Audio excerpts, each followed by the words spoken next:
এনসিপির সমাবেশের খবর জানাতে রাজধানীর বায়তুল মোকাররম এলাকা থেকে যুক্ত আছেন সহকর্মী মেহেদী হাসান।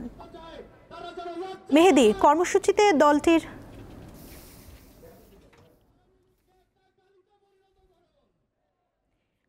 কর্মসূচিতে দলটির নেতাদের মধ্যে কারা উপস্থিত আছেন আর আওয়ামী লীগের বিষয়ে কি বলছেন তারা?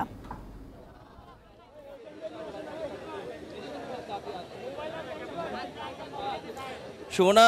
গতকালই আমরা দেখেছি যে আজকে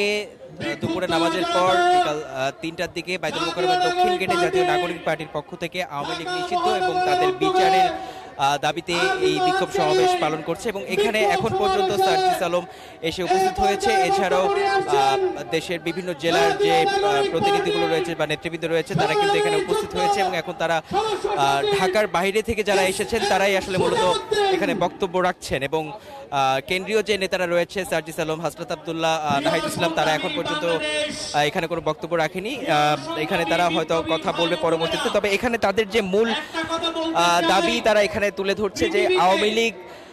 জুলাই আগস্টে যে হত্যাকাণ্ড চালিয়েছে সেই হত্যাকাণ্ডের পর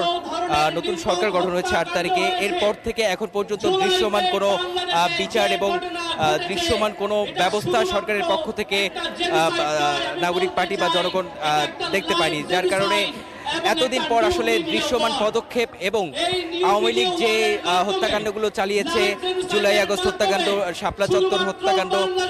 মোদি বিরোধী আন্দোলন হত্যাকাণ্ড ছাড়াও বিরোধী দলের বিভিন্ন নেতাকর্মীদের যে গুম খুন এগুলো যে করা হয়েছে, এগুলোর বিপরীতে আসলে আজকে এই বিক্ষোভ সমাবেশ ডাক দিয়েছে। এবং গতকালকে আমরা দেখেছি নাহিদ ইসলাম তার ফেসবুকে একটি লাইভ ভিডিও বার্তা দিয়েছিলেন যে এই ছাত্র জনতা যে ৫ আগস্টের আগে তারা যেভাবে আসলে রাজপথে নেমেছিল, এখন আবারও তাদেরকে আহ্বান জানিয়েছে যে এই গণহত্যা যে চলেছে, এই এতগুলো মানুষের গণহত্যা এবং একাধিক গণহত্যার কথা তারা বলছে এবং এই গণহত্যাগুলোর বিচার এবং দৃশ্যমান কোনো পদক্ষেপ না নেওয়া পর্যন্ত তারা এই রাজপথে থাকবে বলেই জানিয়েছে। এবং এই রাজপথে আজকের যে সমাবেশ, এই সমাবেশে কিন্তু ছাত্র জনতা সহ আপামর জনতাকে তারা এখানে আহ্বান জানিয়েছে যেন এই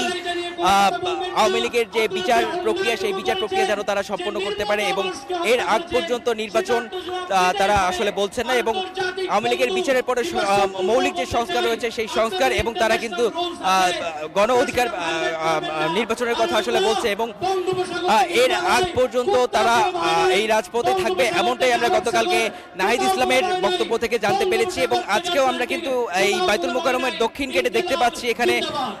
ভালো মানুষের আসলে সমাগম ঘটেছে এবং যতই সময় গড়াচ্ছে ততই মানুষ আসলে আমরা দেখতে পাচ্ছি এখানে উপস্থিত হচ্ছে, খণ্ড খণ্ড মিছিল নিয়ে এখানে আসছে।